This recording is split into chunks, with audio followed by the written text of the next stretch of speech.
Well, everyone is talking about the evisceration of the BBC's left-wing champion Cathy Newman in her interview with conservative psychologist Jordan Peterson. They're talking about it because this is not about Peterson versus Newman. It's about reason versus emotion. But even that's not what I'm really interested in. What I am interested in here is the motive. The motive. Why does Jordan Peterson rely on reason? Why does Cathy Newman rely on emotion? What is it about each person that draws them to the rational strategy for getting what you want versus the emotional strategy for getting what you want? That's what interests me here. Now, the interview starts with Cathy Newman being upset that the average male income is higher than the average female income. She sees it as an injustice resulting from men unfairly dominating women and has what is an appropriate response to perceived injustice. It makes her angry. Injustice makes me angry too. Look, all she really wants for the entire interview is for Peterson to say that she's right to be angry. That's all this is about. Because if there is, in fact, a wage gap caused by male chauvinism or any other unjust reason for that matter, well then, Cathy Newman's existence is validated. And that means that the progressive viewpoint is validated, and that means that the BBC is validated because the BBC pays Cathy Newman to be morally outraged at what progressives see as injustice. And all Newman wants, or maybe more precisely all that she needs, is for Peterson to admit that the pay gap is unfair. That's it. The second he admits that, the left, the BBC, and Cathy Newman win not only the debate, but they also win a reason for there to be a left, a BBC, and a Cathy Newman in the first place. But he won't do it. Peterson explains that there are several reasons for this gap in average income. For example, if men put in more hours than women, then this pay gap is not an injustice at all. On the contrary, it would be an injustice for them to not make more than women.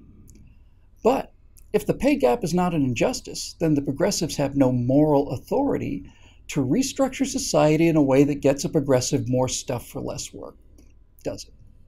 Now we're on to the motives. You might think that Jordan Peterson has chosen the reason strategy because the actual facts are on his side, but that's not Peterson's motive. That assumes that he's simply chosen the reason strategy simply to win an argument, but it's much deeper than that. Jordan Peterson can afford to be reasonable because if the facts were different, Jordan Peterson would be a progressive, and so would I. But they're not, so I'm not. You see, Cathy Newman and progressivism can't afford to look at the truth because the truth collides directly with their deepest, most closely guarded secret, and that's simply this. They know inside that they cannot play by the rules of what is actually happening in the world, the rules of reason, because playing by those rules is too hard for them. Conservatives have no problem with the fact that in any given 100-meter dash, one person will win and everyone else will lose. This doesn't bother us because we are emotionally healthy enough to understand that the pain of failure, which we feel as much as anybody, will improve us in the long run. We're healthy enough to take the risk of the pain of being defeated. We'll learn from it and we'll do better next time. So why? What is the motive for this progressive idea that no one should lose or win a race, that every kid gets a trophy, that just to participate in the race is to win it? Who actually benefits from this philosophy? Well, it's certainly not the people who win races. And it doesn't benefit the people, the majority of people who lose a race either, because every runner knows that in a 10-person race, there are going to be 9 people that do not win.